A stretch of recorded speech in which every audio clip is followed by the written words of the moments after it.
اور ہم نے داؤد اور سلیمان کو علم بخشا، اور انہوں نے کہا کہ اللہ کا شکر ہے جس نے ہمیں اپنے بہت سے مومن بندوں پر فضیلت دی۔ اور سلیمان داؤد کے قائم مقام ہوئے اور کہنے لگے کہ لوگوں، ہمیں اللہ کی طرف سے جانوروں کی بولی سکھائی گئی ہے اور ہر چیز عنایت فرمائی گئی ہے، بے شک یہ اس کا صریح فضل ہے۔ اور سلیمان کے لیے جنوں اور انسانوں اور پرندوں کے لشکر جمع کیے گئے اور وہ قسم وار کیے گئے تھے، یہاں تک کہ جب چونٹیوں کے میدان میں پہنچے تو ایک چونٹی نے کہا کہ چونٹیوں اپنے اپنے بلوں میں داخل ہو جاؤ، ایسا نہ ہو کہ سلیمان اور اس کے لشکر تم کو کچل ڈالیں اور ان کو خبر بھی نہ ہو۔ تو وہ اس کی بات سے ہنس پڑے اور کہنے لگے کہ اے پروردگار، مجھے توفیق عنایت کر کہ جو احسان تو نے مجھ پر اور میرے ماں باپ پر کیے ہیں ان کا شکر کروں اور ایسے نیک کام کروں کہ تو ان سے خوش ہو جائے اور مجھے اپنی رحمت سے اپنے نیک بندوں میں داخل فرما۔ اور جب انہوں نے جانوروں کا جائزہ لیا تو کہنے لگے کیا سبب ہے کہ ہدہد نظر نہیں آتا؟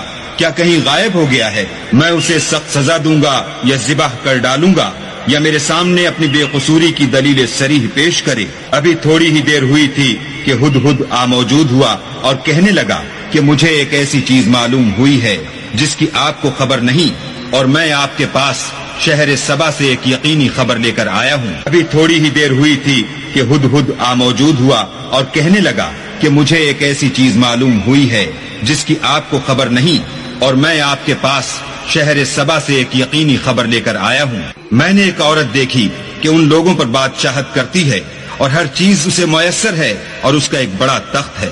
میں نے دیکھا کہ وہ اور اس کی قوم اللہ کو چھوڑ کر آفتاب کو سجدہ کرتے ہیں، اور شیطان نے ان کے اعمال انہیں آراستہ کر دکھائے ہیں اور ان کو رستے سے روک رکھا ہے، بس وہ رستے پر نہیں آتے اور نہیں سمجھتے کہ اللہ کو جو آسمانوں اور زمین میں چھپی ہوئی چیزوں کو ظاہر کر دیتا اور تمہارے پوشیدہ اور ظاہر اعمال کو جانتا ہے، کیوں سجدہ نہ کریں؟ اللہ کے سوا کوئی عبادت کے لائق نہیں، وہی عرش عظیم کا مالک ہے۔ سلیمان نے کہا اچھا، ہم دیکھیں گے تو نے سچ کہا ہے یا تو جھوٹا ہے۔ یہ میرا خط لے جا اور اسے ان کی طرف ڈال دے، پھر ان کے پاس سے پھر آ اور دیکھ کہ وہ کیا جواب دیتے ہیں۔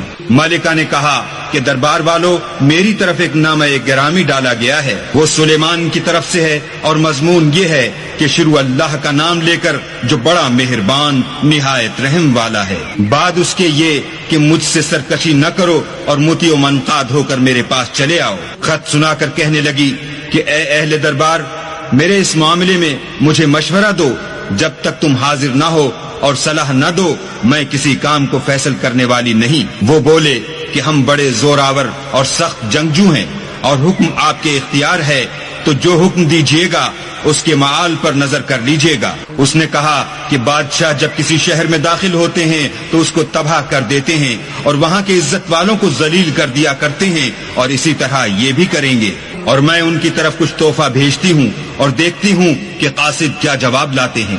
جب قاصد سلیمان کے پاس پہنچا تو سلیمان نے کہا کیا تم مجھے مال سے مدد دینا چاہتے ہو؟ جو کچھ اللہ نے مجھے عطا فرمایا ہے وہ اس سے بہتر ہے جو تمہیں دیا ہے۔ حقیقت یہ ہے کہ اپنے تحفے سے تم ہی خوش ہوتے ہوگے۔ ان کے پاس واپس جاؤ، ہم ان پر ایسے لشکر لے کر حملہ کریں گے جن کے مقابلے کی ان میں طاقت نہ ہوگی، اور ان کو وہاں سے بے عزت کر کے نکال دیں گے اور وہ ذلیل ہوں گے۔ سلیمان نے کہا کہ اے دربار والو، کوئی تم میں ایسا ہے کہ قبل اس کے کہ وہ لوگ فرما بردار ہو کر ہمارے پاس آئیں، ملکہ کا تخت میرے پاس لے آئے؟ جنات میں سے قوی ہیکل جن نے کہا کہ قبل اس کے کہ آپ اپنی جگہ سے اٹھیں میں اس کو آپ کے پاس لا حاضر کرتا ہوں، اور مجھے اس پر قدرت بھی حاصل ہے اور امانت دار بھی ہوں۔ ایک شخص جس کو کتاب الہی کا علم تھا کہنے لگا کہ میں آپ کی آنکھ کے جھپکنے سے پہلے اسے آپ کے پاس حاضر کیے دیتا ہوں۔ جب سلیمان نے تخت کو اپنے پاس رکھا ہوا دیکھا تو کہا کہ یہ میرے پروردگار کا فضل ہے تاکہ مجھے آزمائے کہ میں شکر کرتا ہوں یا کفران نعمت کرتا ہوں، اور جو شکر کرتا ہے تو اپنے ہی فائدے کے لیے شکر کرتا ہے، اور جو ناشکری کرتا ہے تو میرا پروردگار بے پرواہ اور کرم کرنے والا ہے۔ سلیمان نے کہا کہ ملکہ کے امتحان عقل کے لیے اس کے تخت کی صورت بدل دو، دیکھیں کہ وہ سوجھ بوجھ رکھتی ہے یا ان لوگوں میں سے ہے جو سوجھ بوجھ نہیں رکھتے۔ جب وہ آ پہنچی تو پوچھا گیا کہ کیا آپ کا تخت بھی اسی طرح کا ہے؟ اس نے کہا کہ یہ تو گویا ہو بہو وہی ہے، اور ہم کو اس سے پہلے ہی سلیمان کی عظمت و شان کا علم ہو گیا تھا اور ہم فرما بردار ہیں۔ اور وہ جو اللہ کے سوا اور کی پرستش کرتی تھی، سلیمان نے اس کو اس سے منع کیا، اس سے پہلے تو وہ کافروں میں سے تھی۔ پھر اس سے کہا گیا کہ محل میں چلیے. جب اس نے اس کے فرش کو دیکھا تو اسے پانی کا حوض سمجھا اور کپڑا اٹھا کر اپنی پنڈلیاں کھول دی. سلیمان نے کہا یہ ایسا محل ہے جس کے نیچے بھی شیشے جڑے ہوئے ہیں. وہ بول اٹھی کہ پروردگار میں اپنے آپ پر ظلم کرتی رہی تھی اور اب میں سلیمان کے ہاتھ پر اللہ رب العالمین پر ایمان لاتی ہوں.